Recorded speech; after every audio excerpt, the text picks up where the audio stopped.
देखो बिहार बोर्ड का भी जो हिंदी का एग्जाम हुआ उसका हम लोग आंसर की मिलाएंगे। हमारे पास सेट जे आ चुका है और यहाँ पर सारे प्रश्नों का जो आंसर सही 100% हम लोग मिलाएंगे। देखिए 100 ऑब्जेक्टिव आप लोग मिला लीजिए कि आपका कितना ऑब्जेक्टिव सही हुआ है। देखते मेरे पास सेट जे, आप सेट जे का मिला सकते हैं किसी भी। देखो सबका सेट अलग अलग होता है लेकिन क्वेश्चन एक ही होता है, नंबरिंग थोड़ा सा अलग अलग होता है। एक एक प्रश्नों को मिलाएंगे। देखिए पहला प्रश्न बोला पापपति कितने साल की थी, तो ऑप्शन मारेंगे सी 12 साल की थी। वो 14 साल की थी, 12 साल की थी। यहाँ पर जो मारा वो गलती मारा गया, ठीक है ना। देखो माँ का माँ जो शीर्षक पाठ उसके लेखक कौन, ईश्वर पेटलिकर जी, ऑप्शन इसमें मारेंगे भी, ठीक है। अगला माँ जी के पास आंगन में बैठकर, माँ जी के पास आंगन में बैठकर मंगमा क्या खाती थी, पान सुपारी, ऑप्शन यहाँ पर मार लेंगे सी।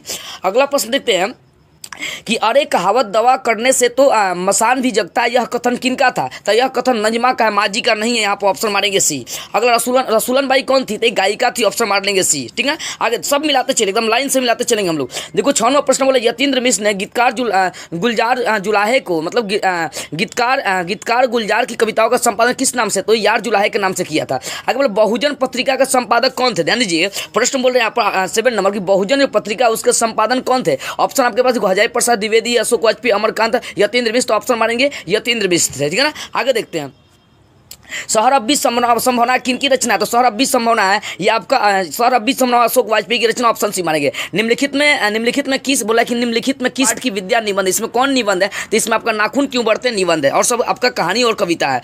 आगे बोल देखो जब भी इंग्लिश में कोई किताब आएगा तो भीमराव अम्बेडकर का इसमें ऑप्शन मार लेंगे। भीमराव अम्बेडकर जो मैकेनिज्म होता है ये भीमराव अम्बेडकर की रचना, ऑप्शन भी मारेंगे। आगे निम्न में बोलेगा पंचाक्षर कौन है, 5 नंबर पर कौन आता है, देख सब बोले पंच अक्षर मतलब 5 नंबर पर कौन आता है, तो और आता ऑप्शन मार लेंगे इसमें से डी। बोला त्र का उच्चारण स्थान, तो ऑप्शन सी मारेगा, त जोड़ र जोड़ अ मारेंगे, ऑप्शन मारेंगे यहाँ पर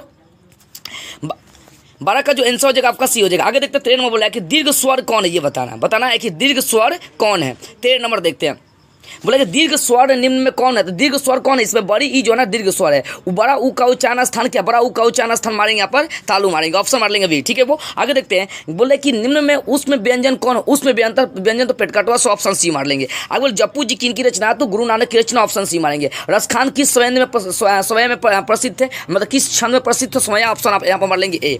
आगे देखते हैं किसने जीर्ण पद नामक एक काव्य लिखा जिसमें ग्रामीण परिवेश का यथार्थ चित्रण किया गया था। जीर्ण पद, तो जीर्ण पद जो थे ये बद्रीनारायण प्रेमघर ने लिखा, तो ऑप्शन सी मार देंगे। आगे 19वां प्रश्न, एक एक प्रश्नों को देखते चले बस। घनानंद किस भाषा में, बोले ये प्रश्न है कि घनानंद किस भाषा में लिखते थे, तो घनानंद जो थे ना वो ब्रज भाषा में लिखने का कार्य करते हैं। सुमित्रानंद पंत की माता का क्या नाम था, तो सुमित्रानंद, देखो सुमित्रानंद पंत के माता का नाम क्या था, तो सुमित्रानंद पंत के माता का नाम सरस्वती देवी था, ऑप्शन मार देंगे यहाँ पर सी। आगे बोले निम्नलिखित शब्द में कौन विसर्ग संधि का उदाहरण है, विसर्ग संधि का उदाहरण मनः जोड़ योग, यहाँ ऑप्शन सी मार लेंगे मनयोग। आगे बोले कि उपजोड़ इस इच्छा के पदों से क्या बनेगा, तो उपेक्षा बनेगा, उपेक्षा, ऑप्शन बी मार लेंगे। 23वां प्रश्न नारायण शब्द का संधि विच्छेद क्या होगा, देखो नारायण शब्द का संधि विच्छेद नारा जोड़ यन हो जाएगा, ऑप्शन इसमें से कौन मार लेंगे, सी मार लेंगे। आगे तद्दित शब्द में कौन सा, बोले तद्दित शब्द का संधि विच्छेद क्या होगा, तद्दित शब्द का तो तत् जो उद्दित मारेंगे, ऑप्शन बी मार लीजिएगा, ठीक है। आगे देखते हैं राह खर्च का समास विग्रह क्या होगा, तो राह के लिए खर्च, ऑप्शन भी मार लीजिएगा।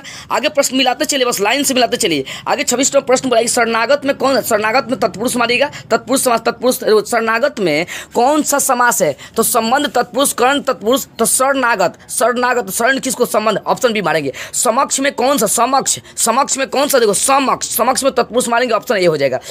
आगे देखते हैं दोपहर में, तो दोपहर में कौन सा समास है, यहाँ पर संख्या आ रहा था द्विगु हो जाएगा। देखो गर्दन पर सवार होना मुहावरे का अर्थ क्या है, तो गर्दन पर सवार होना मुहावरे का अर्थ होता है मतलब पीछा नहीं छोड़ना, ऑप्शन मार लेंगे भी। आगे 30 होनहार वीरवान के होत चिकने पात में लोकोक्ति का क्या अर्थ है, तो ऑप्शन सी मारेगा। होनहार के लक्षण दिखने से पहले लगने लगते हैं।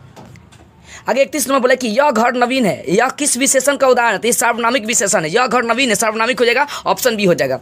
आगे देखते हैं बोला थान भर कपड़ा किस है, तो थान भर परिमाणवाचक हो जाएगा, ऑप्शन इसमें से सी हो जाएगा। आगे बोले शाश्वत खाता रहेगा, किस काल का खाता होगा, यानी किस काल का उदाहरण है, तो ये आपका शाश्वत खाता होगा तो संदिग्ध वर्तमान काल का उदाहरण होगा। आगे देखिए 34वां प्रश्न बोला है कि निम्न में कौन वाक्य अकर्मक क्रिया का उदाहरण है, अकर्मक क्रिया का उदाहरण है, तो प्रेमा सोती होगी अकर्मक क्रिया, ऑप्शन भी मारेंगे। 35 में खरगोश बिल से बाहर निकला, इस वाक्य में खरगोश बिल से बाहर निकला, तो यहाँ पर अलगा हो रहा तो अपादान मारेंगे, ऑप्शन डी मारेंगे। आगे बोले जिस छंद में 4-4 और प्रत्येक चरण में 6-6 मात्राएं होती है उसे हम लोग चौपाई किया, तो ऑप्शन मार लीजिएगा यहाँ पर सी। 37वां प्रश्न बोले जहां वर्णों की एक या अनेक बरावृत्ति होता है उसे हम लोग अनुप्रास कहते हैं, ऑप्शन ए मारेंगे।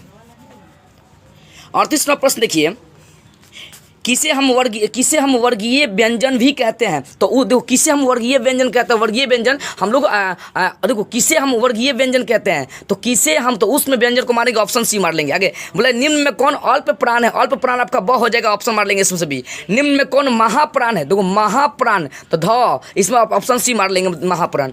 निम्न में कौन अशुद्ध वाक्य है, ये बताना अशुद्ध वाक्य कौन है, तो दुष्कर यहाँ पर अशुद्ध वाक्य, ऑप्शन ए हो जाएगा। दोष शब्द का विशेषण क्या होगा, दोष का हो जाएगा दूषित, ऑप्शन ए हो जाएगा। नेह का नहीं हो जाएगा, ऑप्शन सी हो जाएगा। ठीक है, आगे देखते हैं 44वां प्रश्न में तामस का पर्यायवाची क्या होता है, तामस का क्या होता है, तामसिक हो जाएगा, ऑप्शन डी हो जाएगा। मेरी बहन, देखो अगला प्रश्न है, मेरी बहन अपनी सहेली के घर गई, यह किस वाक्य का उदाहरण है, किस वाक्य का उदाहरण है। तो ये जो मेरी बहन सहेली के घर गई, मेरी बहन सहेली नॉर्मल बात है, यानी सरल वाक्य मार लेंगे। आगे बोला है निम्न में कौन कर्मवाच्य का उदाहरण है, कर्मवाच्य का कर्म कौन कर रहा है, रवि विद्यालय जाता है थान भर के लिए, सीता संगीता द्वारा रोटी पकाई गई, मेरी बातों पर ध्यान दे। कर्मवाच्य जो कर्म कौन, रवि विद्यालय जा रहा है, ऑप्शन नहीं मारेंगे, यहाँ पर कर्म अब रवि कर रहा है। ठीक, आगे देखते हैं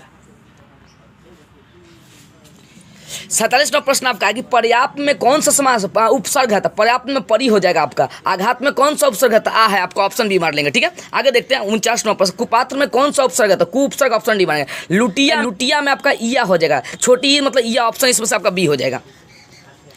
आगे प्रश्न में बोल रहा है कि रामधारी सिंह दिनकर का जन्म सिमरिया के बेगूसराय में हुआ था, ऑप्शन ए मारेंगे। किनके पिता एक प्रख्यात पुरातत्व थे, तो वो अज्ञे जी के, तो ऑप्शन ए मार लेंगे। ठीक है, आगे 53वां प्रश्न देखते हैं, एक वृक्ष की हत्या शीर्षक कविता कवि कौन है, तो ये तो आसान प्रश्न है, कुंवर नारायण। जीवनानंद दास किस भाषा के कवि है, बांग्ला भाषा के कवि है। आगे प्रश्न में 55 देखते हैं, बोले बीजाक्षर किन की रचना है, तो बीजाक्षर जो ना बीजाक्षर अनामिका की रचना, रेनर मारे रिल्के की माता का नाम क्या था, सोफिया था, ऑप्शन यहाँ पर मार लेंगे डी, सोफिया। आगे 57वां प्रश्न देखते हैं, जीविका शब्द का अर्थ क्या होता है। देखो जीविका का मतलब होता है जीवन चलाने, तो जीविका जीने की लालसा, जीविका का अर्थ क्या होता है, तो यहाँ पर ऑप्शन ए मारेंगे जीने की लालसा। बाबा साहेब भीमराव का जन्म किस परिवार में होता है, दलित परिवार में, ऑप्शन सी मारेंगे। महात्मा गांधी का निधन कब हुआ, 30 जनवरी 1948 में, ये मारेंगे। 60 में बोला कि बिस्मिल्लाह खान, देखो ध्यान दो, 60वां प्रश्न में बोल रहा है कि बिस्मिल्लाह खान 80 वर्ष से प्रार्थना में क्या मांगते थे, सूर मांगते थे। नौकरी कमीज किन की, विनोद कुमार शुक्ल की रचना, ऑप्शन डी मार लीजिएगा। अभिनयों में साथ रहकर लगभग 30 संयुक्त कविताएं लिखी थी, अभिनयों में साथ रहकर लगभग 30 कविताएं लिखी थी, 30 संयुक्त कविताएं लिखी थी। तो कविता में कौन कौन थे, ऑप्शन डी मारेगा, आंद्रे बेर्ता, ये सब यहाँ पर मतलब लोग थे, आप ऑप्शन डी मारेगा, ऑप्शन डी मार लीजिएगा, इसका आंसर मिला लीजिए बस। पंडित बिरजू महाराज ने गंदा किससे बनवाया था, पंडित बिरजू महाराज जो गंदा थे वो अपने बाबूजी से बनवाया था, ऑप्शन बी हो जाएगा। परंपरा का मूल्यांकन शीर्षक का लेखक कौन है, तो परंपरा का रामविलास शर्मा हो जाएगा। बहादुर कहाँ से भाग कर आया था, नेपाल से, ऑप्शन ए मारेंगे। बादशाह अकबर ने जो सिक्का चलाया था, राम सिया का सिक्का चलाया था, ऑप्शन सी मारेगा। अगला है कि प्राणी शास्त्रियों ने ऐसा अनुमान लगाया कि जो हमारा अनावश्यक अंग वो झड़ जाएंगे, किस चैप्टर का, तो नाखून क्यों बढ़ते हैं। मैक्स मुलर ने किस रचना का जन्म मतलब मेघदूत का उन्होंने किया था, जर्मन में अनुवाद। आगे देखते हैं हम लोग प्रश्न नंबर 69 देखते हैं, बोले नलिन विलोचन शर्मा के अनुसार महल और झोपड़ी वालों के लाइन में अक्सर कौन, महल वाले जीतते, ऑप्शन हो जाएगा। धरती कब तक घूमे शीर्षक पाठ की नायिका कौन है, सीता, ऑप्शन मार लेंगे इसमें से डी। सुमित्रानंद पंत किस वाद के थे, छायावाद के कवि है। आगे हिरोशिमा पाठ के रचनाकार कौन है, तो हिरोशिमा पाठ के रचनाकार अज्ञे जी, ऑप्शन इसमें से डी मारेंगे। आगे बोला कि निम्न में कौन कवि आदिवासी लोक कविताओं में अनुवादक है, आदिवासी लोक कविताओं में अनुवादक है, तो जीवनानंद दास है। अगर नमित का अर्थ क्या होता है, तो ईश्वर की देन होता है, ऑप्शन मार लेंगे सी। उदात्त शब्द का अर्थ क्या है, तो उदात्त का मतलब होता है, देखो उदात्त का मतलब अविकसित उन्नत, उदात्त शब्द यानी उदात्त हो गया है, इसका मतलब ऑप्शन भी उन्नत मारेंगे। सयानप का अर्थ क्या होता है, सयानप मतलब चतुराई होता है, इसमें से ऑप्शन सी मारेंगे। गुरु नानक को किस मुगल सम्राट से मुलाकात हुआ, देखो गुरु नानक को किस मुगल सम्राट से मुलाकात हुआ था, यहाँ पर मार लेंगे आप हुमायूं। आगे देखते हैं हाटक में देखूँ भरा बसे अंग्रेजी माल किस चैप्टर के पंक्ति यानी किस चैप्टर का, तो प्रेमघन का। आगे हस्तलिपि किसे कहते हैं, ऑप्शन डी मारेगा, हाथ से लिखावट को, यहाँ पर ऑप्शन जो दी ना दे दिया, हाथ से लिखावट। 80 नंबर साखी शब्द का अर्थ क्या आता है, गवाही होता है, ऑप्शन सी मारेंगे। आगे जिसे नहीं जीता जा सके उसके लिए काव्यखंड अज्ञेय हो जाएगा। जिसका तेज निकल गया है काव्यखंड के लिए एक शब्द, तो उस तेज निकल गया है उसके लिए क्या बताना है, देखो ऑप्शन दिया अपन, जिसका तेज निकल गया है तेजस्वी हो जाएगा। कायर शब्द का विलोम क्या होगा, तो कायर का हो जाएगा नीडर, ऑप्शन आपका ए हो जाएगा। 84वां प्रश्न पर ज्योति शब्द का विलोम होता है, देखो ज्योति का हो जाएगा तम मतलब अंधकार। जंगम शब्द का विलोम क्या होगा, तो स्थावर हो जाएगा, आपका ऑप्शन हो जाएगा ए। पुष्प का परिवाची क्या होगा, तो प्रसून हो जाएगा, ऑप्शन इसमें से बी मारेंगे। आगे 87वां प्रश्न लोग देखते हैं। 87वां प्रश्न, सरस्वती का पर्यायवाची क्या हो जाएगा? तो सरस्वती को, सरस्वती का वागीसा या अम्बुद, मरीचि, गिरीश। तो अम्बुद मार लेंगे, ऑप्शन बी। घर का पर्यायवाची क्या होगा? गे हो जाएगा। अगला देखिए 89 नंबर, निम्नलिखित में कौन शुद्ध वाक्य है? तो इसमें शुद्ध वाक्य कौन है? देखो शुद्ध वाक्य कौन है? तो कोयला जल का राख हो गया। निम्नलिखित में शुद्ध शब्द कौन सा है? तो इसमें देखो शुद्ध देखना आपको, शुद्ध कौन सा है? कृत्रिम आपका गलत है, धुआं, सूरज, वाहिनी। तो वाहिनी आपका सही है, शुद्ध वाक्य ऑप्शन डी मारेंगे। फुफेरा में कौन सा प्रत्यय होगा? तो एरा हो जाएगा। फुफेरा में कौन सा एरा प्रत्यय हो जाएगा? यानी ऑप्शन यहाँ पर मार सकते हैं सी मारेंगे। पढ़ाकू में कौन सा पढ़ाकू, पढ़ाकू आकू हो जाएगा, आपको ऑप्शन यहाँ पर हो जाएगा ये आपका बी हो जाएगा। मानवता शब्द का उदाहरण है, मानवता किस शब्द का उदाहरण? तो योग रूढ़ का उदाहरण है, ऑप्शन यहाँ पर मार लेंगे सी। आगे देखते 94 प्रश्न बोला है, खलिहान किस शब्द का उदाहरण है? खलिहान तो तद्भव है। खटाऊ किस संज्ञा का उदाहरण है? तो खटाऊ एक क्या है? तो इसको महसूस न करते, खटाऊ को देख नहीं सकते हैं, तो ऑप्शन डी मारेंगे, भाववाचक हो जाए। निम्नलिखित में व्यक्तिवाचक संज्ञा का उदाहरण कौन है? तो व्यक्तिवाचक संज्ञा का उदाहरण पारिजात है। सांप का स्त्रीलिंग रूप क्या होगा? तो संपनी हो जाएगा, ऑप्शन बी मारेंगे। आगे 98 नंबर प्रश्न बोला है कि निम्न में कौन पुल्लिंग है? कौन पुल्लिंग है? मृत्यु, रोटी, कृति, विवाह, मेरी विवाह हुई उससे, कृति यह मेरी कृति है, रोटी मैंने रोटी खाया, मैंने रोटी खाई, मृत्यु आज उसकी मृत्यु हो गई। देखो बोले कौन पुल्लिंग है इसमें बताना। देखो तो इसमें विवाह जो ना पुल्लिंग है, ऑप्शन डी मार लेंगे। आगे देखते हैं हिंदी में कुल कितने सर्वनाम? अगर सर्वनाम के प्रकार पूछता है 6, लेकिन हिंदी में कुल कितने सर्वनाम होते हैं? 11 होते हैं। अगर दाल में कुछ है तो कुछ है, इसका मतलब देखो दाल में कुछ है मतलब निश्चित नहीं कि क्या है, तो अनिश्चय वाचक हो जाएगा। तो इस तरह से मैंने 100 ऑब्जेक्टिव आपको कंप्लीट कर लिया। सभी बच्चे आप अपना अपना मिला लीजिए और मिलाने के बाद सभी जगह वीडियो को शेयर कर दीजिए ताकि सब कोई आपको ऑब्जेक्टिव मिला सके।